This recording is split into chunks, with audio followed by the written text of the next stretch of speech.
2021 was my first day ever running full-time my own business, my solo business. I'd never done that before. Before that, I was doing a lot of freelancing, so working for other people, and before that, I was doing a bunch of shenanigans. So this year is a bit of a momentous occasion. It's my first time on my own, doing my own thing. So I thought today would be fun to do a bit of a recap of 2021, how it went for my business, what happened, what I did. Yeah, it's just gonna be an informal chat. I don't have a script. I'm just talking. We're just riffing. We're just chatting. I'm on the couch. You're on the couch too. At least that's what I'm imagining. And we'll just go through the good, the bad, and the weird from this year, lessons learned. I pulled up some numbers as well that we can look at together. Yeah, we're just gonna look and comment and judge me together. I was supposed to have a drink for this talk, so give me 1 second. I'll go get that, and then we'll be rolling.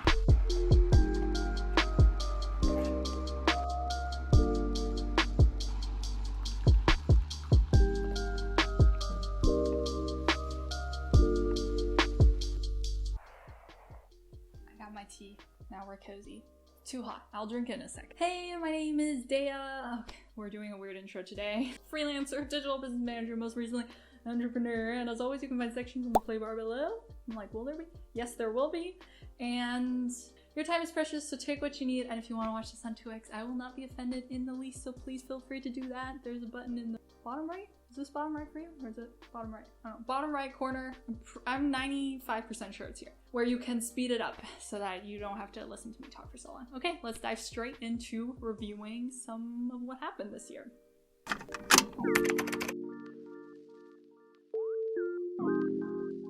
So I know I said this was a 2021 recap, but I'm gonna be totally honest. I am only doing until end of November because we have to get this video filmed and edited and scheduled before the end of the year. It's a whole thing, so that's the situation. I'm making this video, I'm filming this today is December 2nd, and I don't plan on doing anything in December anyway. I'm basically, you know, when you get to the end of the year and your brain is powering down, it's already begun. And I'm honestly planning to take the last 2 weeks of December completely off. I know, who am I? Such boundaries. So let's kick off the video by looking at some numbers first. Just keep in mind this is January 1st to end of November, not end of December. And I'll comment on some of those numbers, then I will talk a little bit about the good of the year and the bad, and then we'll wrap up with some lessons, hard lessons learned this year.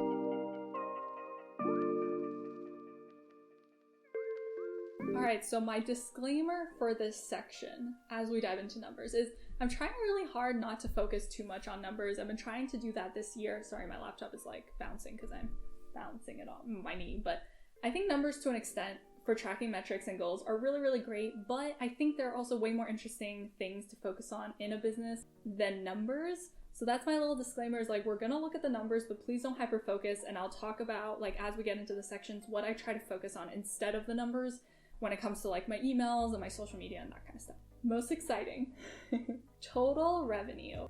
For this year, January 1st to end of November, total revenue of Digital Business Manager Bootcamp, my business, the drum roll, laptop roll, $229,306.88. That is the total revenue for this year, which is, yeah, it's weird. It's very weird. I did not prepare what I was going to say for this. I just said, I wrote in my notes, comment on how you feel about that. I feel equal parts in disbelief. I cannot believe it. I cannot believe that's my business. I cannot believe it at all. I feel like somebody is going to come and take that all away from me and be like, psych, we got you good, punked. And the other half of me is extremely, exceptionally grateful. A year ago today, I was a full-time freelancer with literally no idea if I would even make it through 1 month of working full-time in my own business. I literally thought, I have no idea if I'm gonna even survive it. I'm not even sure it's gonna be able to sustain me and my living costs, even if I'm living super cheap. I don't know, am I making a huge mistake by letting go of my precious freelance clients and going into doing my own business? Can I really do it? Mixing up all this mindset stuff. For the past 4 years, I've been terrified of doing my own thing because I just thought I needed somebody else to succeed. I didn't think I could just do it by myself. So this is a really weird, surreal concept as a whole, and yeah, it's very weird. I'm so grateful. Like, if you are a customer of Digital Business Manager Bootcamp, like, please, let's have a hug. I'm just giving you the big shout out. I can't believe it. I'm gonna still process it. I'll probably be processing it for the next 2 years. And then in 2 years, I'll be like, okay, I've fully processed how much money we've made this year.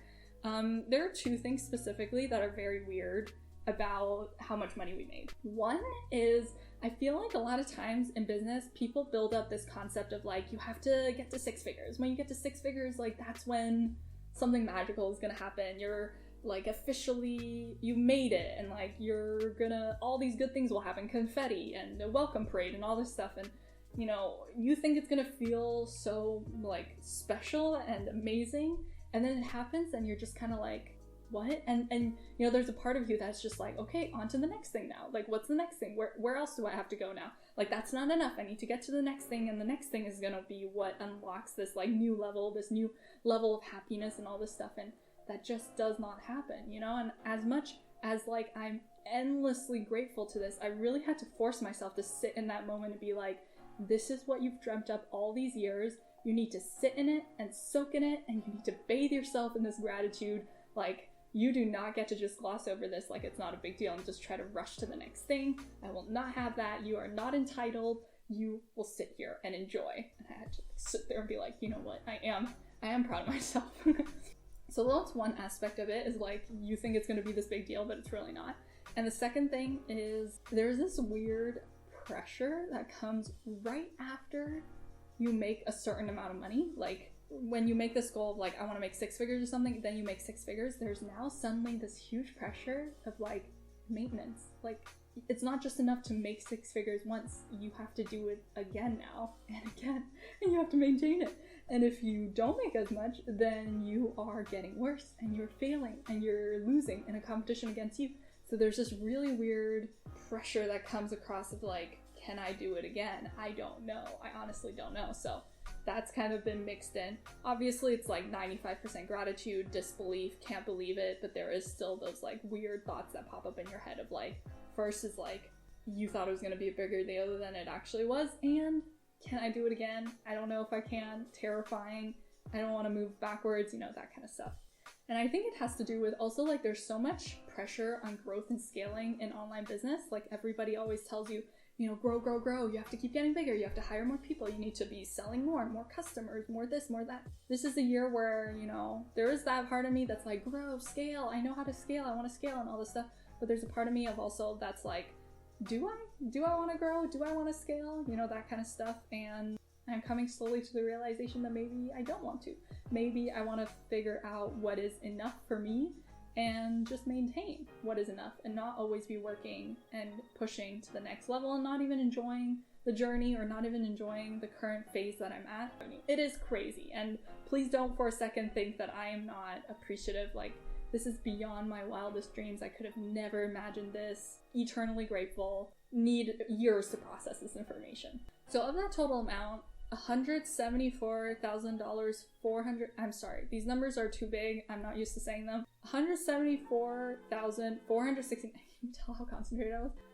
$174,469 was from Digital Business Manager Bootcamp, so that's what that portion was. That's my course that trains people how to work online as a freelance digital business manager, which is what I did for the past 4 years as a freelancer. Whenever I talk about my course on a YouTube video, I'm like, this section is sponsored by me. So DBM Bootcamp is definitely my star student for sure of my different products, but I also pulled up like a breakdown, and we're gonna put a graph on the screen. I love graphs. So 75% of our revenue from January to end of November was DBM Bootcamp, 15% was DBM Mastermind, 6% is our Slack membership, less than 1% is the mini DBM challenge tickets, less than 1% is the online course kit, less than 1% is my digital content manager mini bootcamp, and less than 1% is the DBM shop. You know, they always tell you, like, don't, you know, it's one of those things where if you see something good is happening, you're kind of like, let me just do that again for a different topic. And this year I've really had to keep myself from doing that and be just like, you know, focus, double down on what's working and stop getting distracted. So that's something I still have to work on, because part of me is still like, another thing, and I need to do the next thing and that thing. It's like, no, just focus on what's making you money and do a really good job at that, and then you can decide if you want to move forward. So So let's look at the graph of time. You can kind of see January through end of November. My biggest months were June. That's the mastermind month where I launched the DBM mastermind, which was really, really fun.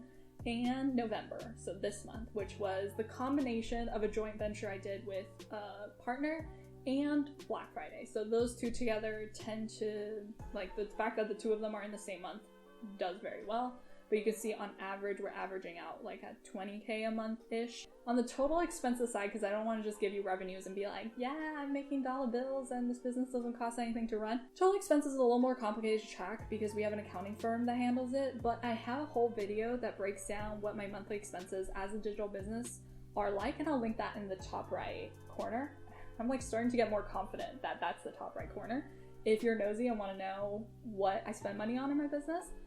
But the gist is, on average, we spend around $16,000 to $17,000 a month, which includes everything. So my salary, my team, tools, fees, advertising, professional development, the whole shebang. So if you do like, let's say $17,000 times 11 months, it's about like 190K or so. So that's probably what I would estimate we spent this year. And again, like our monthly expenses include my pay because I work full time in the business. So I'm a happy gal. I feel like that's really God. That's really good. Students that joined DBM Bootcamp this year, 270 students joined DBM Bootcamp this year, which is like so exciting. I would get up and dance, but I'm nervous about my laptop like falling. So you can do a dance of me in your head. So yeah, next up, email lists. So our email list grew this year from 3,445 people to 8,823 people, which is a 250% growth. Most of that in the beginning of this year was coming from paid traffic, so Facebook and Instagram ads primarily, but now we're slowly seeing more email signups organically via content. This has been very slow. Organic traffic takes a very long time, and I went into that with the right expectations. Luckily, the average open rate of our emails per campaign this year was about 34.68%, which is pretty good, and the click rate is around 3.11, which is pretty in line with like industry averages, so that's good, but there's definitely room for improvement there for sure. All right, website, we have had across this year between 13 to 20,000 views a month consistently. Pretty good. I think it's okay. I mean, I'm always like, at least it's not going down. Like, pat on your back, it's not going down. No, it's fine. It's hard because I think probably what would be more interesting to look at is like organic growth, because I do run paid advertising. So like if I spend consistently, then of course it's going to be consistent more so. But this year we also started investing more in like organic content, for example, blogs on our website. So we're hoping that that starts to drive a bit of traffic. It will take some time, like it takes like 6 to 12 months or so. So I'm just waiting on that. We'll see if next year when I do this recap, it will be paying off and everything, which would be very rewarding. And when I look through the blog posts, what is a DBM, which is a blog post we have on the blog, is by far the most popular. Yeah, it's pretty interesting because that was one of the first blog posts we published, and it has quite a handful of people, which is pretty cool. And I'm assuming they find them on Google because we aren't really promoting it anywhere else, so I don't know where else they could be coming from. So that's already maybe slowly the organic traffic investment paying off. We don't know. It's pretty interesting. Oh, I'm so sorry. Alright, so just looking at the most popular pages on our website from January to end of November. So you can see a lot of the pages are things from my course, like Dash, courses. This is my webinar that we run ads to. Enrolls our sales page. Courses, and then lessons. So which lessons students are going in. So those don't really count. Actually, a lot of people went to our Hire a DBM page, which is pretty cool. Almost 2,000 people went to our Hire a DBM page. That's so interesting. That's basically our page where you can hire one of our students. If you just keep scrolling, you'll see the first blog post that comes up is this one, which is the How to Work Online as a Digital Business Manager blog post. That's one of the first blog posts we did. 785 unique views. That's really interesting. So what I normally do then is I click into it, and then what I will do is just put in a secondary dimension. I'll put in source medium to find out where these people are coming from because I'm curious. Oh, so 600 of them came straight from Google. So that's really awesome because it shows that our organic traffic might be slowly doing its thing and stuff is happening. So that's really cool. Definitely a big win there. Very interesting. So if we just go back, I'm pretty sure like that's the only blog post that's doing really its thing right now. But if I just keep looking, you can see most of these are lessons, sales page, lesson, affiliate, lesson. So far, oh well, I guess a couple hundred. Let's expand it to 100 and see. See what else is here. Lesson.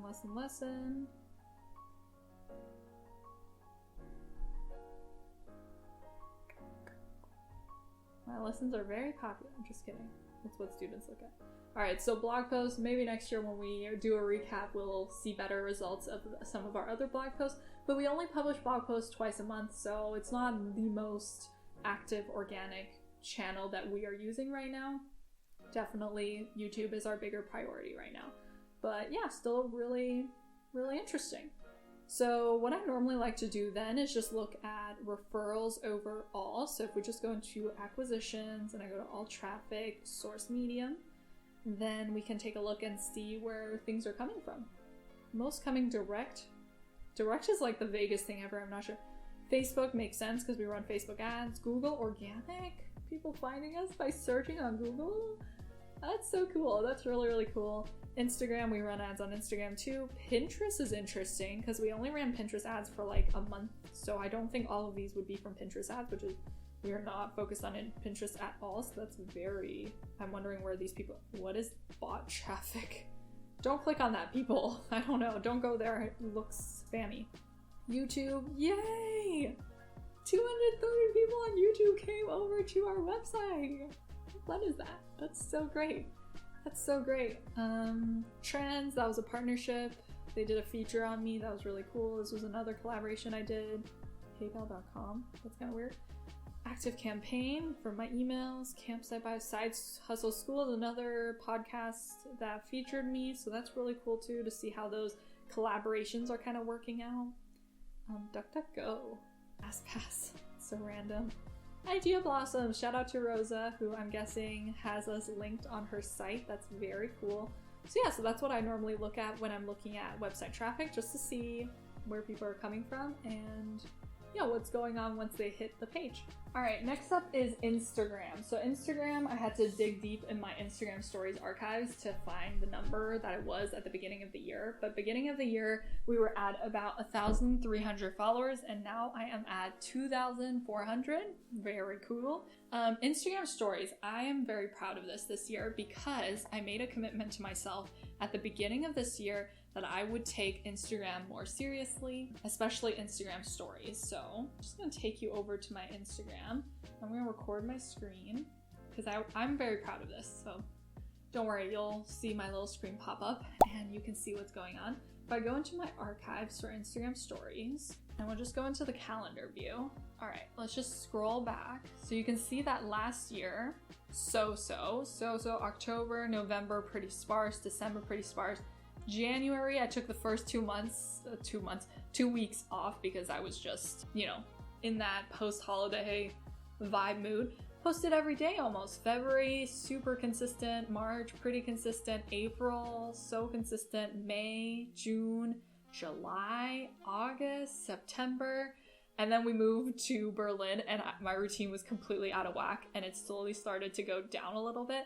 So I'm doing my best, but I think it's great that I was able to post more consistently because Instagram stories is not my, it's like once I start posting, I'm enjoying it because I'm sharing about my life and people are writing me and I really like talking back and forth with people that follow me and everything. But the initial startup, like the barrier to doing it is very high for me because I guess I'm kind of like probably more introverted than extroverted. So yeah, so I'm very proud of that. And if we just go through, I'm really proud also of how much I was able to share because Instagram stories take much longer than people think. It takes so long sometimes and I don't even know what is taking me so long. Like maybe it's like typing the text or trying to be funny is probably what's taking me the longest time. I'm like, what would make this interesting? It's like nothing would make this interesting, Dan. I'm like doing my best to make it interesting. But yeah, you can see here lots of stuff where I'm sharing my life, sharing things about what I'm doing on YouTube, which is really cool because it's kind of cool. The nice thing about Instagram stories is now I can like go back and look at, you know, when I first started my YouTube channel and be like, wow, I can't believe I actually started it and everything. So back in January, let's like go completely back in time. So this was like when I made a commitment to show my face more, and then I showed my face like 3 times on Instagram stories this year. I just don't really like putting my face on Instagram stories. I just feel very self-conscious about it and I don't like it. This year I also started doing a lot more time lapses of what I'm doing on the screen, so showing people what I'm doing, because I'm super nosy. Like I love seeing what people are. I'm like, what are you working on? Like show me what you're doing because I need to see it. So I've been doing a lot more of that, which I really like, and I've been pretty consistent with it, and just like kind of walking through people, what's going on with me, and mindset stuff that I'm working through and everything. So yeah, I'm pretty proud of myself for like sharing more personal updates, sharing more of the day-to-day life of what's going on with me. Even though every time I'm posting, I'm like, who cares? This is not interesting. Like, who's gonna be interested in this? This is so stupid. But people are watching and people are responding and everything. And that's kind of what I mean by like, the numbers are interesting. Like, sure, you know, knowing how many followers I have is like, okay, but what's more fun for me and the number that I actually do keep track of is how many people are actually DMing me and telling me their thoughts or their responses to what I'm doing on Instagram stories or what I'm doing for that day. And how many people are actually watching, how many people are interested enough to come back and watch more. So generally I have between 200 to 300 views per story, which is really cool. And normally I get like between 10 to 20 messages per batch of stories that I put out, which is super exciting for me. So that's really what I want to care about. That's what I want to be focused on instead of just growing my follower list, is like meaningful connection. So that's what's going on Instagram. Doing my best. YouTube started this year in August. We started with 0 subscribers. My first subscriber was me. Then I made Max subscribe to me. Then I used my other YouTube channel to subscribe to me. And now we are at 425 subscribers, which is hello to you. Amazing. Thank you for being here. This is the wildest thing to me. My wildest dreams come true. I'm so excited you're here. I'm really proud of this. Like, I'm really proud of myself because if you listen to my private podcast, you know that when I was in high school, I really wanted a YouTube channel, and it's always been one of those things that are lingering in the back of my mind. And I actually did start a YouTube channel in high school, and then I got to university and some of my friends found it, and I was so embarrassed that I deleted my whole channel, and I think I only got up to like 40 subscribers or something. But yeah, that made me really sad that I deleted it because I cared so much about what other people thought of me. And now, I mean, I still care, but a lot less. And now I'm just like, whatever, just do you, do what you think you were meant to do, and the rest will fall into place. So I'm really excited. And more so than the numbers, the subscribers are great and all, but more so what I find more important is that I'm getting the sweetest comments from all of you, and I'm going to put them on the screen because, you know, every single one of these I'm like reading over and over, and I read it out loud to Max in the middle of his workday, and it drives him crazy that I'm interrupting him all the time, but I'm just so amazed. Like, I can't believe people are liking it. Sometimes when you create things in a vacuum, you end up in your head a lot and you're like, is this good? I can't tell. Is this useful? I don't know. Is this interesting? And then people comment and you're like, yes, it is useful. Thank goodness. So yeah, just the biggest shout out to all of you here over on YouTube. I'm just, look at you hug. I'm patting you on the back. You can't see, but I was patting you on the back. Yeah, amazing. I'm just really happy about it. And yeah, I'm thinking about doing like a more in-depth YouTube analytics to see which videos are performing better, but just a quick look was the Notion video is definitely doing really well, which is interesting. And the gift video is doing pretty well according to my marketing assistant. So I don't know, we'll definitely do a more in-depth analysis once we have more videos and we've done it for at least 6 months, because then I think you can get better data and everything, and then we will evaluate our YouTube strategy and see where we want to go from there. Our podcast, my private podcast, is also brand new. I launched it in very late August. It's funny because the last time I checked my podcast, I try not to check statistics too much because when I check it too much, I get very obsessive about it and I'm like, oh, the numbers, like, you know, and I don't want to be like that. I want to focus on like creating the content, doing my best, and then the numbers will come one way or another, and I'll just evaluate it at like longer intervals instead of like every second of every day, right? So the last time I checked the podcast, there were like 2 or 3 downloads per episode. And then I went to check yesterday or the day before for this video, and we had 467 total downloads on the podcast, which is so cool. Yeah, it's so cool. It's really, really interesting. So I'll put a little graph on the screen. You can kind of see, I don't know what happened November 22nd, why there were 98 downloads. Yeah, I'm actually not sure. Like, I think I sent out an email about like my best free resources, and I guess some people got it then. That could be it. Not quite sure what happened for that spike to happen, but really interesting. I'm excited to continue doing it. I took a little break to focus on YouTube, but I just recorded 3 episodes, so I'm really excited to keep going, and hopefully people still enjoy it. And yeah, and again, like, this is why I said the disclaimer of like, numbers are good in general, but they shouldn't be your focus, especially when you're just beginning. When you're beginning, you should be focusing on like testing, on feedback. Like, what are people saying? Do they like it? Do they have like constructive criticism and all that stuff? And also how you're enjoying it. Like, do you actually like what you're doing? Do you want to tweak it so you like it better? You know, kind of thinking about that. So yeah, that's our year in numbers. I hope that was interesting. And if you have numbers you want to share them below. I'd love to know. And now let's move on to the next section.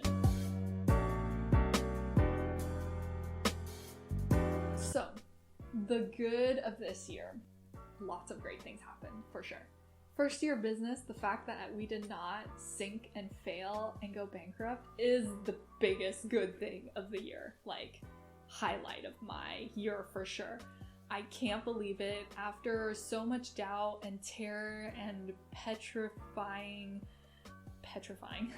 of crippling anxiety about all of this, about my own business, the fact that it is still standing, coolest thing ever. I can't believe it. We also did get a lot done this year, which is really awesome. We started a YouTube channel. Welcome. We launched the Digital Business Manager Mastermind for our students, which was a really fun project. I loved it a lot, and I love that I tried it. It's like one of those things where you don't know if you like it until you try it, and I loved it, and I'm definitely going to do it again next year. We launched the DBM 4-week challenge, which has been really, really great as well, which has been a great kind of like way for people to try out the DBM role without fully committing. So I think it was addressing a concern that some people were sending me, just being like, I'm not sure if I'll like being a DBM. It's like, now we have a solution to that, so that's awesome. Started the private podcast and lots of other stuff. Like, we started sending regular emails to our email list. I was being so bad at emailing before, like I would ghost my email list, and now we're finally sending like weekly regular emails, so yay. Like I mentioned, I started posting more on IG stories, being more active there, which has felt really, really good. Like, I'm really proud of myself each time that I do it, because like I said, it's such a big hurdle sometimes to do it when you're like deep in your business and you're trying to do all these things to be like, now you have to post on Instagram stories and like find a way to make whatever boring thing you're doing entertaining in some way. It's sometimes very hard. Sometimes I'm like, this is not at all interesting. Like, this is so stupid. Like, another big thing that I'm really happy about this year is we started moving more and more into organic traffic. So before, we were very focused on paid traffic, and you know, paid is great for getting quick feedback, but organic is really where you should go, especially now in our time and age. It's more sustainable, it's more long-term, it is definitely best for building a foundation for your business. So we're slowly moving into organic now with our blog and YouTube and everything. And we're starting to like explore more like PR, paid collaborations and all that stuff. So I'm very, very excited to be branching out and hopefully building a more stable foundation for this business. I also started working with a new coach I really like. So that's another huge, great thing that happened. My biggest wins of the year is like, I was really not that stressed out by my business. Like, the most stressed out time of this year in terms of my business was the beginning of the year, like in Q1, which I'll talk about in the next section of like the worst things of the year. But I really think this year my business was super relaxed, and I think it's due to 2 reasons. One, it's very important to me with my business, with my team, that I always reiterate, like, nothing in our business is an emergency. Sometimes things need to be done quickly, but nothing is truly urgent. You know, we are not trauma surgeons, like, we're just running a digital business, and what we do is great and important and everything, but nothing is an emergency. Nothing is so important that you need to risk your mental health or well-being or your self-care or your weekends or push your boundaries to address it. Like, there's nothing that urgent, truly. Like, I can't think of anything. So I think instituting, putting in place this concept to my team really helped me enforce it for myself too, to be like, you know, Dea, every time I started to get stressed out, I was like, nothing is an emergency, everything is fine, just experiment, it's gonna be okay, you know, that kind of stuff. Second thing is definitely systems and teams. Like, systems are, you guys know, like, I'm a systems fiend. Like, I will talk to you about systems until you awkwardly leave the conversation because you have heard enough. And having a team, essential. Like, both of those are essential. If you don't have those, you will never have a business that is your dream business. You will never be able to take a vacation or anything. So I really credit those things as why I think this business was so relaxed this year, and I was not stressed out that much by it.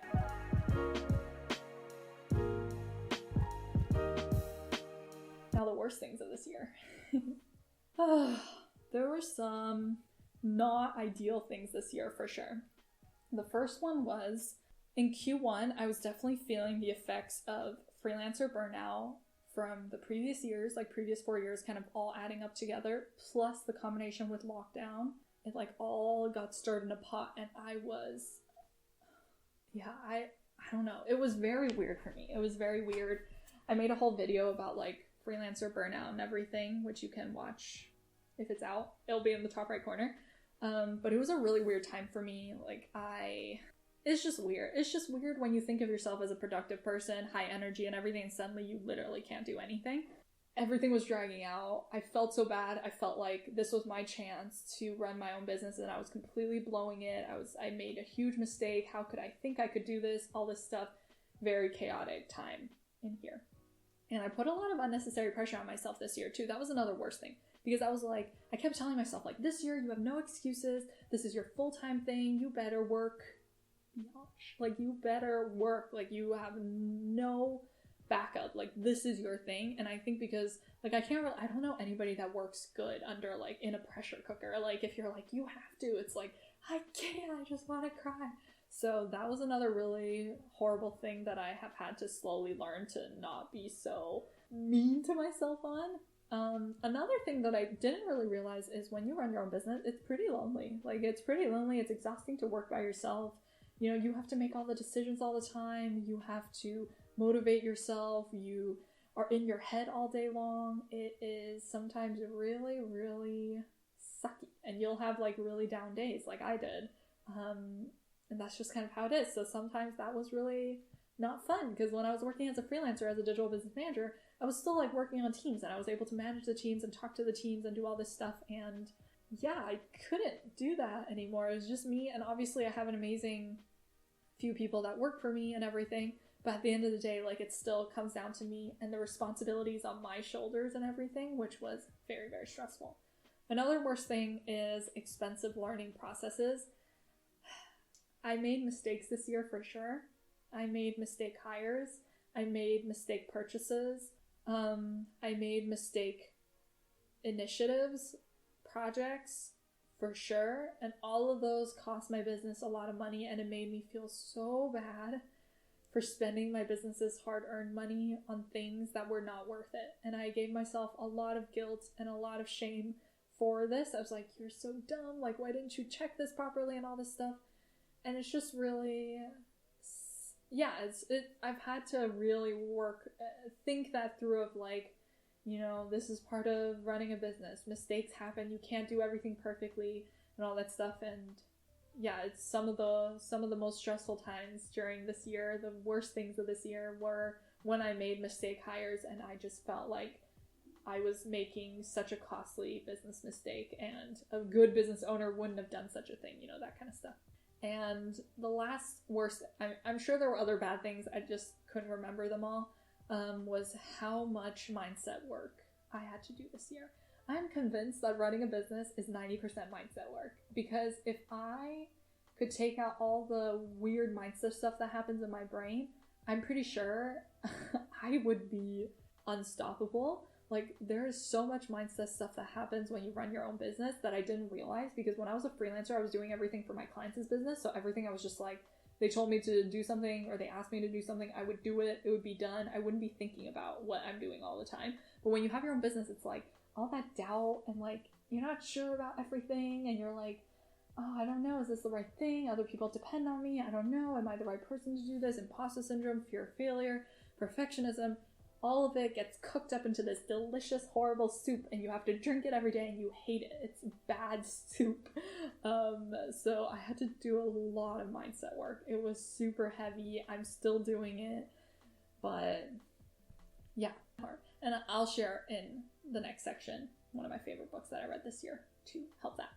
So let's go into the next section. That's my little smooth transition. 10 of the biggest lessons learned from my first year in business. The first step is, like I just said, mindset is everything. Work on your mindset. Figure out, like, if you're not progressing, why you're not progressing, what is going on. Journal. Write down what's keeping you from where you want to go. Write down what is tripping you up. Write down all the voices in your head that are, like, screaming all these things at you. Write them all down. And really analyze them and look at rationally, do these things make sense? The best personal and professional development book I read this year is called The Mountain Is You by Brianna Weiss. I'm linking it below. It should be mandatory reading. It's so good.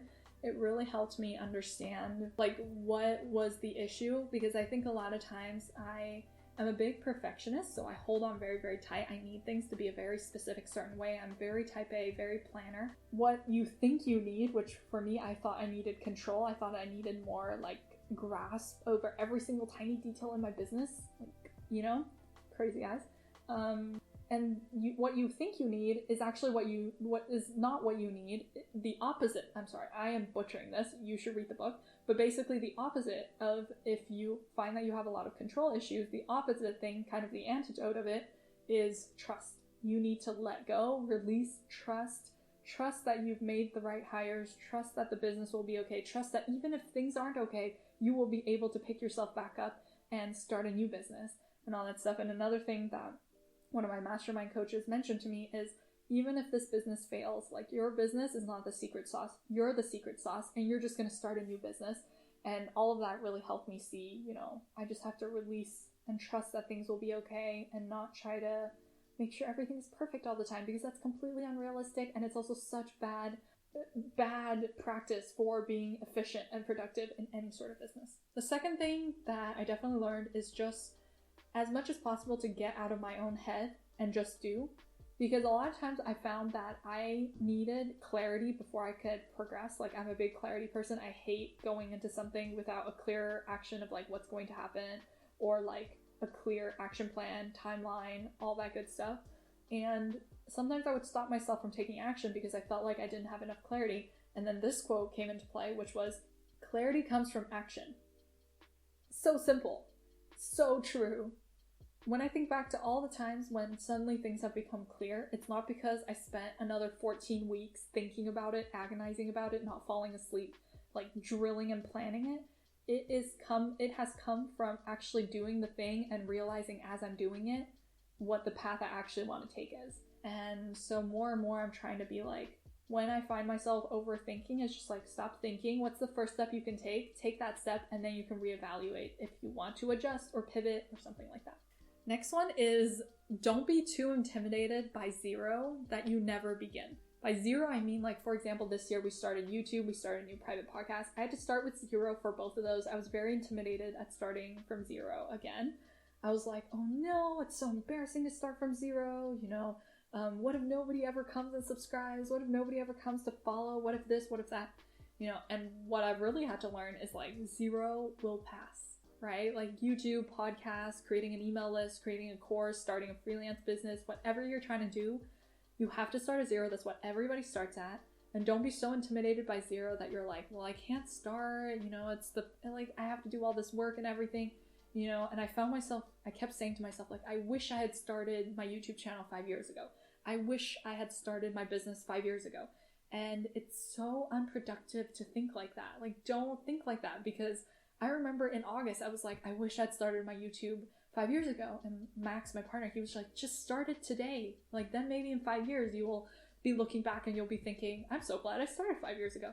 So now looking back at August, I'm so glad we started in August, because I could have so easily not begun, like so easily I could have not begun this.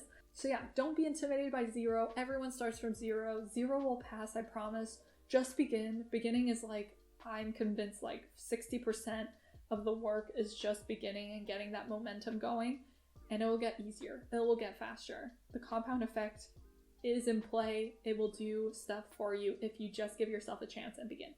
Number 4, it is the little inconsequential and consistent steps that are the most important. Sometimes when you're trying to do a big project, it can feel like every single thing you're doing is so small and so irrelevant to where you're trying to go, right? Like, for example, you know, I want to have an awesome YouTube channel that helps lots of people freelance. Me sitting in Canva, editing the end screen for a YouTube video feels so unimportant and so irrelevant and so small of a step. Every week writing these 2,000 to 3,000 word scripts for every single YouTube video feels like so much work and so inconsequential and so like, does anybody even care? Is this going to amount to anything? And those consistent steps, it's so exhausting. And this year I've really had to learn, those are the steps, like those are where it's at. Like that is the only important part of reaching somewhere you really want to reach, is those things that feel irrelevant, the things that feel so small, the things that feel so exhausting because you have to do them over and over again. It is about continuing on when you really don't want to, when you're just about to give up. Like this year I've so many times been like, I don't feel like filming a YouTube video. I don't feel like sitting down and talking to a camera. I feel so self-conscious today and uncomfortable today in my own body myself, not even like having somebody else watch me. And it is in those moments that decide whether or not you will succeed. And this is another tip that one of my mindset coaches gave me, which was keep yourself in the game. Don't take yourself out of the game, right? So many other people who are a lot less amazing than you, lot less talented, less skilled in whatever you're trying to do, less, I don't know, experience and all that stuff, are succeeding and doing amazing jobs just because they kept themselves long enough in the game to see results. So don't take yourself out of the game. Keep yourself in the game. In those moments where you feel like you really don't want to do it, you know, give yourself a little self-care, give yourself a little loving pep talk, and then keep yourself in the game. Big, huge lesson. I still need to repeat it to myself all the time. Number 5, this year I've really had to learn, everyone is an imposter. You feel like an imposter, you feel like a fraud, welcome. Everybody is an imposter. We were all just babies once. That's like one of the best tricks I've had whenever I felt like, oh my gosh, I don't belong in this room. I feel like the biggest imposter ever. All of those people used to be babies. They used to not know anything either. All of us were once babies who did not know anything. Everyone is an imposter. Nobody magically knows how to do every single thing immediately before they've ever done it. We all learn as we go. We're all figuring it out as we go. Nobody has any secret tricks or hacks that you are not aware of. You will learn if you just give yourself a chance. Don't let imposter syndrome hold you back, because we all start from zero. And unless you allow yourself to feel like an imposter, you will never come out of that phase. You're just going to feel like an imposter forever if you don't even let yourself try and fail, and then eventually you won't be an imposter anymore. 6, leading with value and genuinely trying to help is everything. It's the most important thing. And it's always something I believed in. Like as a freelancer, I was always trying to lead with value. Like even when I took calls with potential clients and everything, I was always like, how can I help them? Is there anything quick win that I can give them? Even if they're not paying me money yet. I always did that. It worked really well for me. I got tons of referrals. People love it when you genuinely just want to help and you're not just trying to make a quick buck or anything. But it's also carried over now to running my own business where, you know, with YouTube, I'm just trying to lead with value. I'm trying to do the best that I can, try to teach what I know in the best way that I know how to. With my podcast, I'm just trying to share value and everything. On Instagram, I'm just trying to just lead with value, see where I can help, try to have conversations where I can help people push through whatever they're stuck on. And if you do that, everything else is easier. If you do that as a freelancer, everything else will be easier. If you are a business owner, everything will be easier. If you just lead with genuinely trying to help, everything else will follow. I'm learning that more and more. 7, letting go of perfectionism. Huge thing for me this year. Obviously, I have not perfected this. But what I think I have come across as a happy compromise is accepting a margin of error. So perfection is unrealistic. It's not a good attainable goal you should think about. It's not fair to your team. It's not fair to the people you work with to expect that of them, because perfect to you is something completely different than what perfect is to them. And chances are they don't know what perfect is to you. So that's completely unrealistic to expect of somebody else. So what I've been doing instead is accepting a margin of error. So just being like, how much am I willing to let go of, essentially? If something is 80% of the way there, can I let go of that 20%? If something is, 85% of the way there, can I let go of that extra 15%? What level am I comfortable where, obviously if something's only 20% of what I envision, I'll give feedback, we'll do revision rounds and everything. But if somebody gets it up to 85%, 90% of where I would have taken it, and it's not at 100%, I just let it go. It's magic. It's really been amazing for me. Number 8, no matter what type of business you want to create, how many hours you want to work, what types of projects you want to do, what types of clients you want to work with, you can do it. It's your business. It does not need to follow the rules or format or structure of anyone else out there. It's your thing. So don't think you need to box yourself into what everybody else tells you is the right way to do XYZ. Good business does not have to be exhausting. It does not have to be draining. It does not have to be 24/7. It does not have to be no boundaries. But you need to put the right systems and people in place. You need to be solution oriented to think, if that's the type of business I want, how can I get there? What do I need to do to ensure that I only have to work 20 hours a week? What do I have to do to ensure that I get to work with the types of clients that I want to? So if you put on that solution oriented brain